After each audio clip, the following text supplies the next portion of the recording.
Bisa minta tolong jelasin loading rate ya? Oke, selamat siang Pak Santo.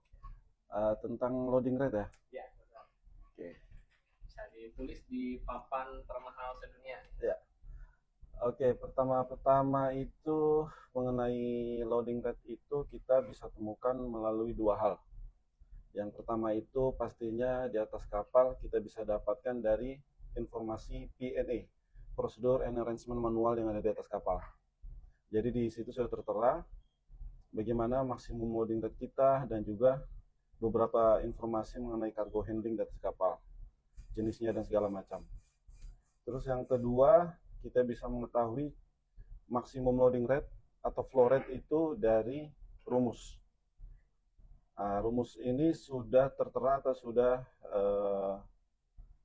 ada acuannya di dalam ISGOT, International Safety Guide for Oil Tanker and Terminal. Di situ sudah dijelaskan di dalam ISGOT untuk mencari flow rate. Flow rate itu juga dibagi menjadi dua, ada namanya initial loading rate dan juga maximum loading rate. Nah, setelah itu dibagi lagi menjadi dua lagi untuk kapal-kapal yang non inert gas dan juga kapal inert gas yang memiliki inert gas di atas kapal. Yang pertama itu untuk initial loading rate. Initial loading rate. Oke, initial loading rate ini berlaku aturannya untuk kapal-kapal yang non inert atau kapal-kapal yang tidak memiliki inert gas di atas kapal. Nah, initial loading rate-nya itu yang sudah diatur dalam ISGOT itu, rate-nya itu tidak boleh lebih dari 1 meter per second. Dan maksimumnya, nanti saya akan jelaskan kenapa harus 1 meter per second. Kemudian maksimum loading rate-nya itu tidak boleh melebihi 7 meter per second. Jadi ini harus kurang dari, dan ini juga kurang dari 7 meter per second. Itu untuk basicnya dulu, untuk awalnya dulu yang harus kita ketahui. Oke, kita balik lagi ke initial loading rate untuk kapal-kapal yang tidak memiliki inert gas di atas kapalnya. Kenapa harus kurang dari 1 meter per second? Oke, jadi begini. Di dalam tanker itu ada namanya segitiga api. Ada heat atau panas, ada fuel atau bisa dibilang bahan bakar, dan juga ada oksigen. Oke, seperti yang sudah kita ketahui, mungkin semua kawan-kawan yang di tanker sudah tahu bahwa di dalam sebuah tangki itu dikatakan aman untuk kita muati jika oksigennya itu di bawah 8%. Oke, oleh karena itu untuk kapal-kapal yang non inert atau tidak memiliki inert gas di atas kapal, sangat besar kemungkinan ketika pertama kali loading atau memuat itu oksigennya itu pasti di atas 8% by volume. Oke, jadi untuk initial loading rate kenapa 1 meter per second? Kita analogikan seperti ini. Pada saat kita memuat,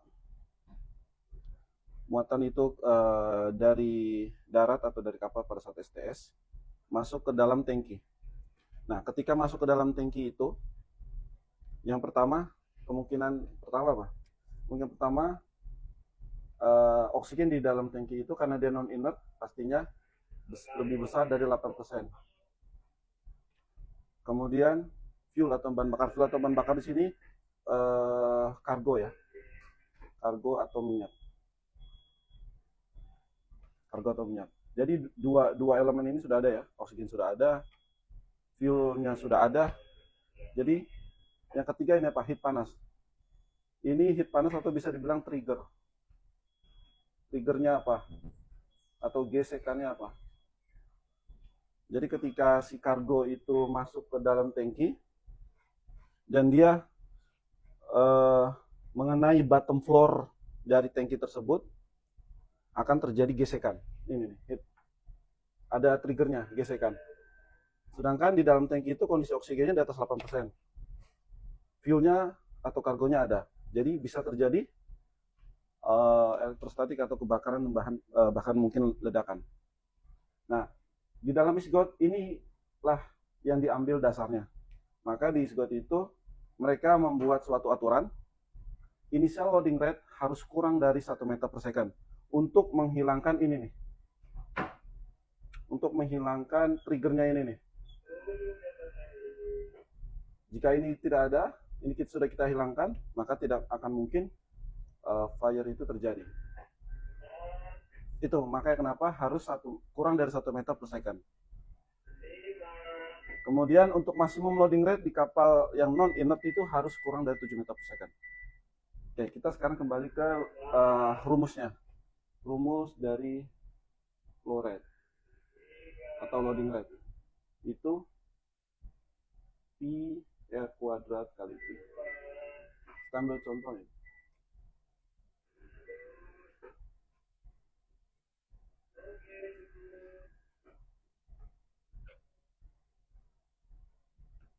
Ini kita ambil contoh kapal kita itu cargo pipeline-nya dia 16 inch.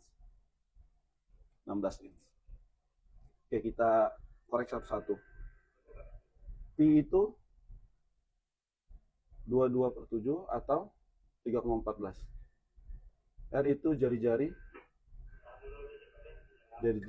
dari pipa. V itu velocity atau percepatan.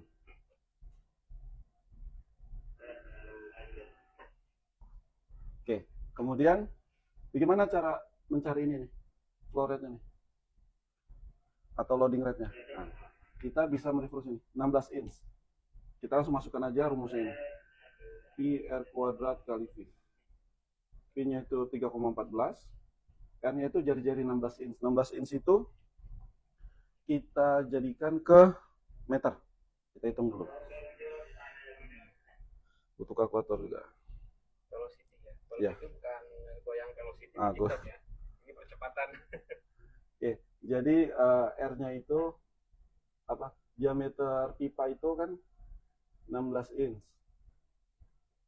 Atau kalau meternya itu berarti di 0,4064 meter.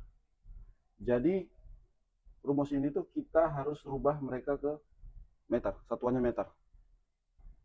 Karena ini diameternya itu 0,4064 meter, sedangkan yang kita cari itu jari-jari. Jari-jari itu berarti dari sini ke sini. Tinggal kita bagi dua.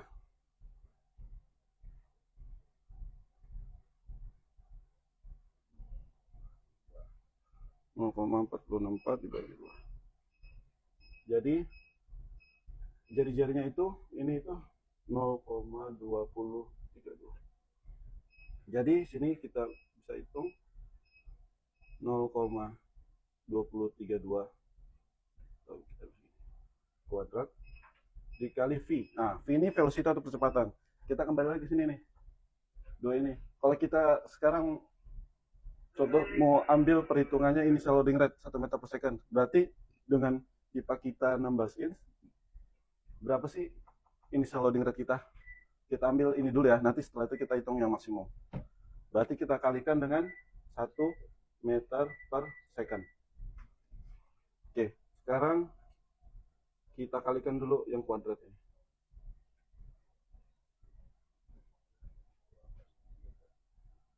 0,04129. Ini berarti karena meter kali meter, ini kan meter ya. Jadi meter persegi. Karena meter kali meter kan, dikali 1 meter per second. Oke, sekarang kita kalikan ini semua 3,14 kali 0,04129. 0,04129 dikalikan 3,14. Karena ini dikalikan 1 jadi langsung aja, jadi 0,12965. Ini meter persegi, ini meter per second. Karena ini dikalikan dengan ini, maka meternya itu jadi meter kubik per second. Jadi untuk inisial flow rate itu di 0,1295 meter kubik per second. Tapi ini masih second. Sedangkan kita kalau perhitungan itu pasti kubik per jam. Oke, jadi gampangnya seperti ini. Kalau 1 detiknya itu 0,12965 kubik, berarti berapa 1 jam? 1 jam itu sama dengan 3600 detik. Berarti ini kita kalikan 3600.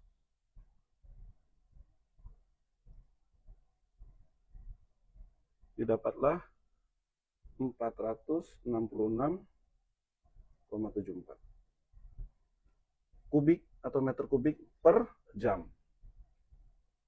Inilah rumus untuk inisial flow rate. Jadi inisial flow rate kita dengan pipa kargo kita 16 inch itu tidak boleh melebihi dari 466 meter kubik per jam. Nah, kemudian kita mau mencari maksimum loading rate. Oke. Sama rumusnya juga dengan ini, sebelah sini ya. Oke. Untuk maksimum loading rate kuadrat kali 3,14, jari-jarinya tadi 0,2032 meter kuadrat dikalikan V 7 meter per second ya, maksimum loading rate ini ya. 7 meter per second. Kita kalikan dulu ini. Tadi itu dapat 0,14 dikali 0,04129 meter persegi kali 7 meter per second. Oke, sekarang kita kalikan lagi ini semua. 3,14 dikalikan 0,04129 dikalikan 7. Hasilnya 0,90755. Seperti yang inisial tadi ini, karena meter persegi, kita kalikan dengan meter per second, jadinya meter kubik per second. Jadi 1 detiknya itu 0,90755. Nah, kita kalikan lagi 3600 agar jadinya nanti di meter kubik per hour. Kalikan 3600, 3267,19 KL per jam. Nah, jadi dengan kargo pipeline kita yang 16 inch, maksimum loading rate kita di 3267 KL per jam di satu line-nya, satu kargo line-nya. Itu untuk flow rate. Nih boleh di capture nih barangkali pasti bermanfaat lah ya nih buat kalian semuanya. Nah, ini kita asumsikan 16 inci ya, nanti disesuaikan lagi dengan kargo hostnya ya, pipeline-nya. Ini yang 16 inci seperti ini, nanti kalau misalkan ada yang 10 ya disesuaikan aja ya Cap ya. Ya. Oke Cap, bermanfaat sekali nih materi kita, mudah-mudahan berkah nih Kapten ilmunya. Oke, sampai jumpa ya di materi berikutnya. Terima kasih Cap. Ya, sama-sama. Assalamualaikum.